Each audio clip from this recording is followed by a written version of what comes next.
Never a boring day in the NBA.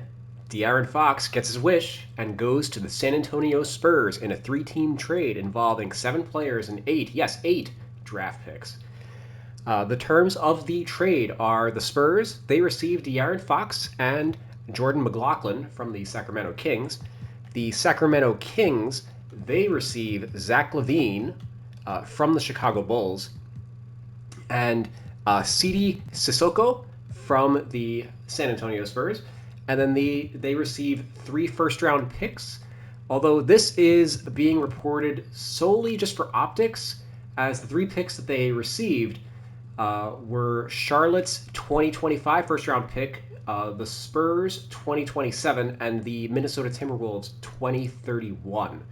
However, the Hornets 2025 first rounder, that's actually lottery protected, and the Hornets are terrible and injured and everything. They're in 14th place, so they will not be making the playoffs. That pick will not convey, and when it doesn't convey, it's going to turn into 2 second-round picks instead.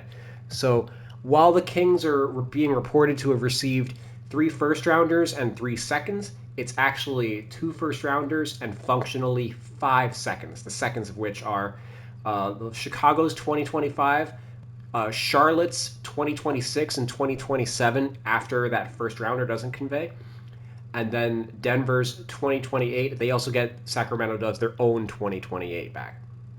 And then Chicago, they receive Zach Collins from the San Antonio Spurs, along with Trey Jones, and then they get Kevin Huerter from the Sacramento Kings, and they receive a first-round pick in this trade as well. They get their own 2025 first-rounder back from the Spurs.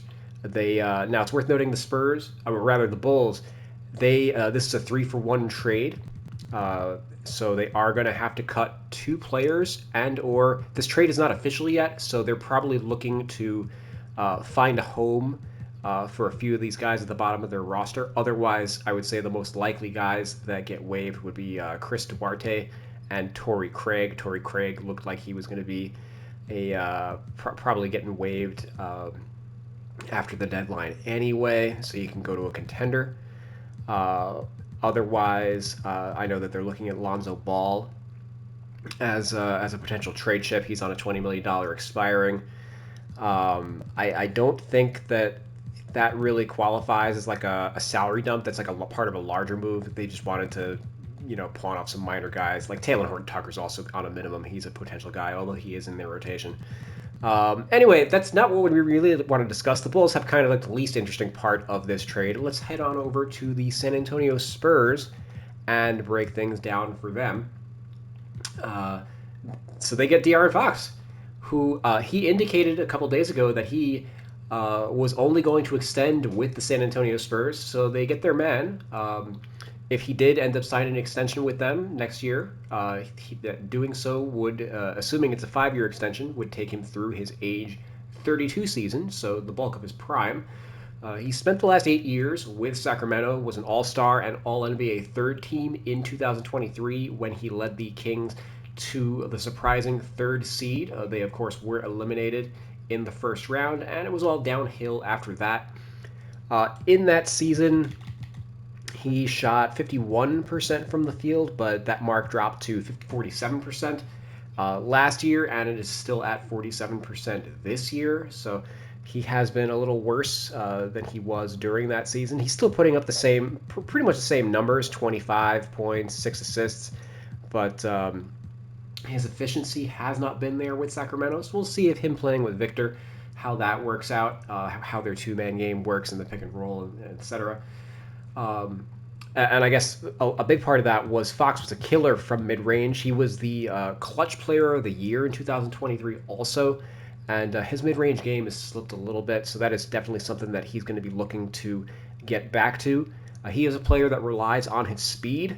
He was using his speed to get to that mid-range game, and that's not something that's going to necessarily, he's going to lose a little bit of speed every year as he gets older. Players typically lose their speed a little bit after they turn 25. So that is something that the Spurs are going to have to deal with. But overall, a pretty good get for them. He is the second best player on this team by a wide margin. I think for a contender, you'd be happy if he was like your third best guy, but they still have enough in the cupboard to. The Spurs are definitely not done. They can either package some of these guys for a third star, hopefully develop one of them or something. Stephon Castle is going to be an interesting case of what they do. In the more immediate future, Chris Paul, obviously the biggest question now is what happens with him with the deadline around the corner.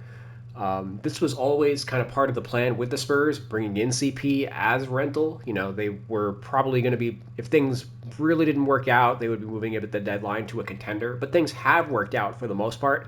I think he's been a great fit in San Antonio, being like a mentor and point guard to Wemby.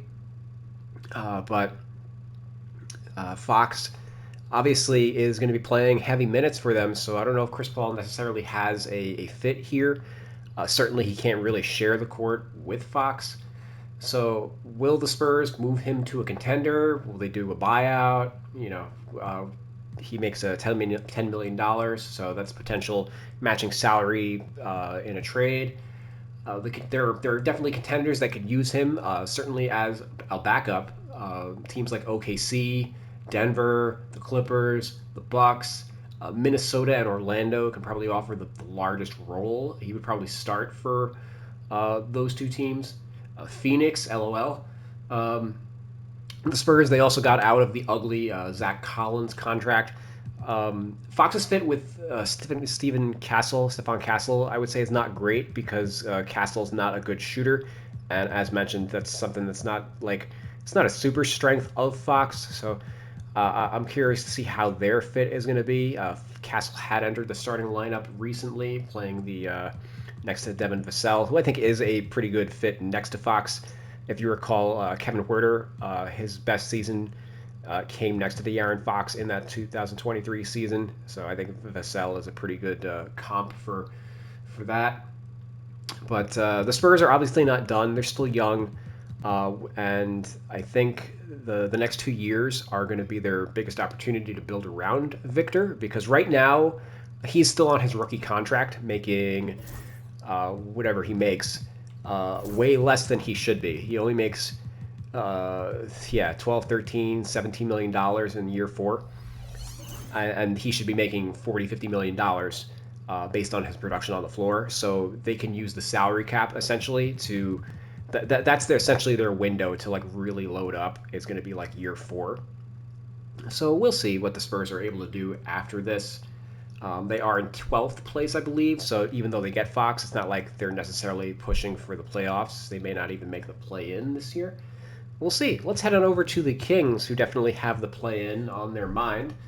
And hold on, wait. Where have I seen this before? The Zach LaVine and DeMar DeRozan. And hold on. What? This looks so familiar. Could it be? Huh, yeah. Wait. And then... Malik Monk. He kind of looks similar to another player. Oh, yeah. Maybe that's where I've seen this before. And, Keon Ellis, another 3-and-D guy.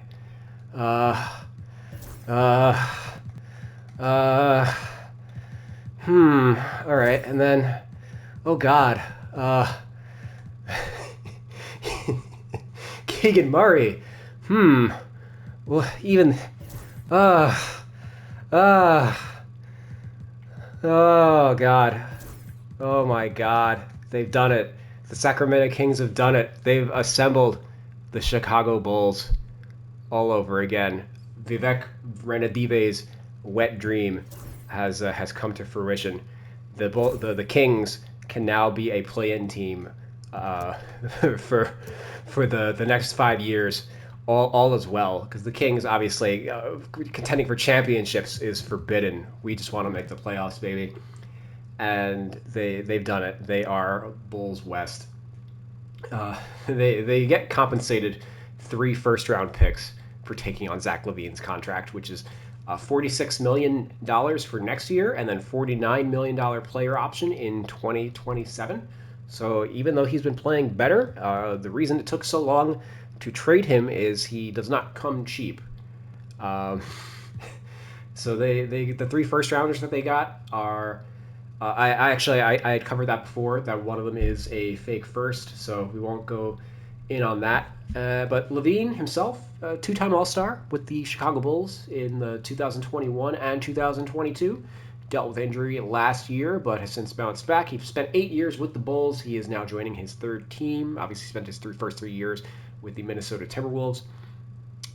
Bounce back season for him, averaging 24 points per game, 51% from the field, 45% from three.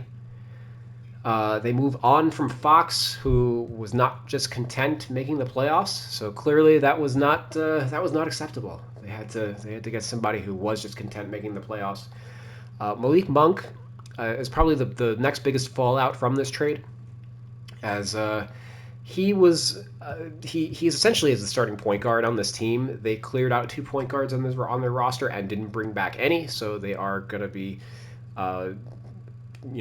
filling that role internally. Monk was already essentially Fox's backup a lot of the time anyway. And obviously they cleared a big path for Devin Carter by also moving out McLaughlin. So they are hopeful that he's going to do big things for them. They bring in CD Sissoko, who 20 years old, drafted 44th in 2023. Spent most of his career in the G League, 2,500 minutes there compared to 195 minutes at the NBA level. Spurs probably wouldn't be trading the Frenchman if they thought he was going to be any good. Certainly, I guess they probably didn't have to clear it with Victor. I don't know, but certainly the Kings, they need a wing under the age of 30. So I think he'll definitely have an opportunity with the Kings. And I guess the Kings did open up a roster spot, but now they need a point guard and a center. So who knows what's going on there.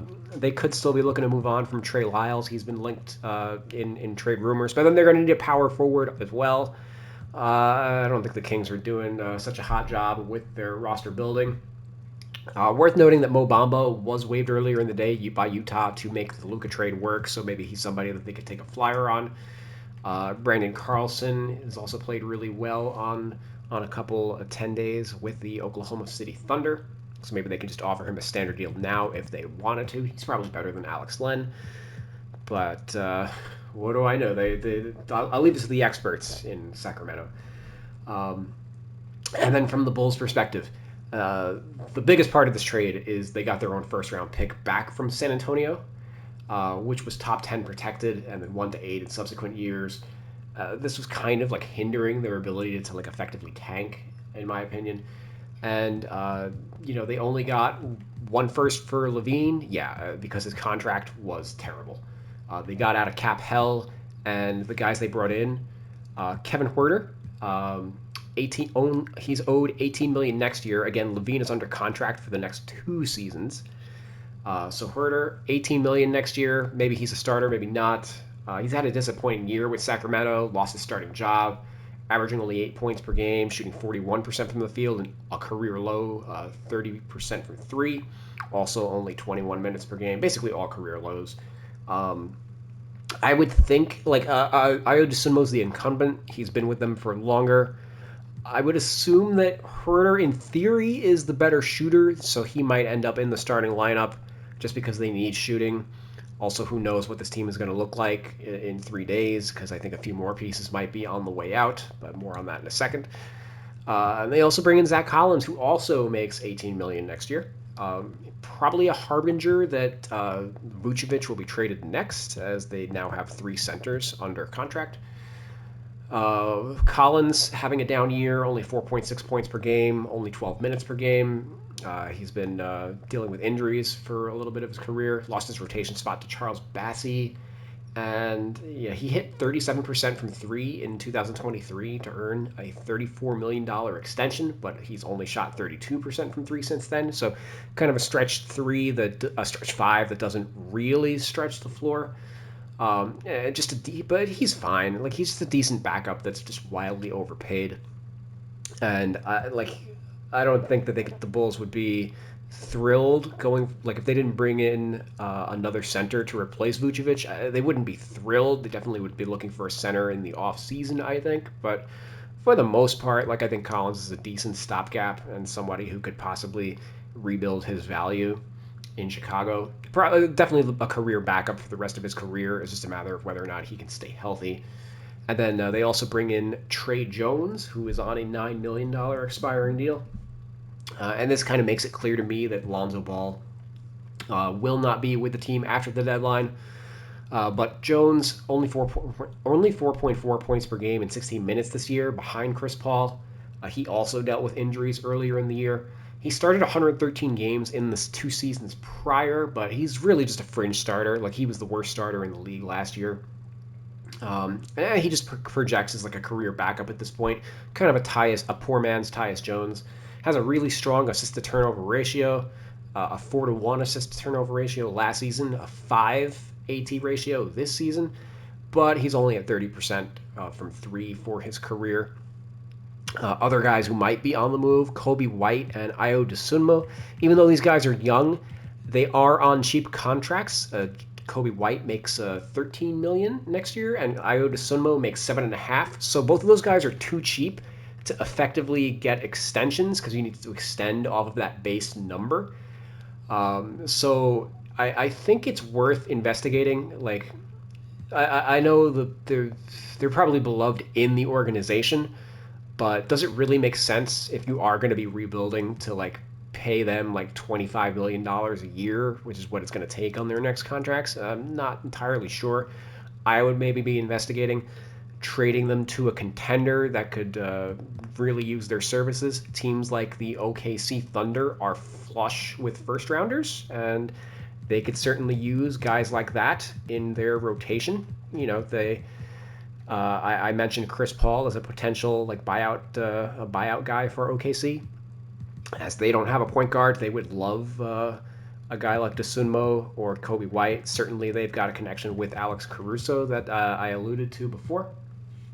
And then also, what goes on with Josh Giddey, who is a restricted free agent at the end of the year? He's still young. Are they going to commit to him moving forward? Like, or what else are they doing if they don't re-sign him? But it has to be at a number that makes sense. And I don't think he's done. I don't think Giddey has done enough to suggest that he's like the point guard of the future or anything in Chicago. So a lot of questions for them moving forward. I think Vooch obviously does not line up with the timeline of this team. As assuming they get rid of Vooch, Craig. Chris Duarte is already like one of the oldest guys on the team now. He probably gets cut. We're looking at Zach Collins and Kevin Huerter as the two vets on this team moving forward, going into next year. So I'm glad that the Bulls finally broke things up as like chasing. They've been in like NBA purgatory for the last like 4 years, really since Lonzo Ball got hurt 3 years ago. So, yeah, really interesting trade from all three teams' sides. If you like the content of this video, hit the like button, subscribe. The Patreon is coming back. I have to knock out the details for that. I'll probably wait until after the trade deadline, as I expect to be doing a lot of trade analysis videos in the coming days. But yeah, if it's in the game, it's going to be in the Real 2K roster. I'll check you guys out later. Peace.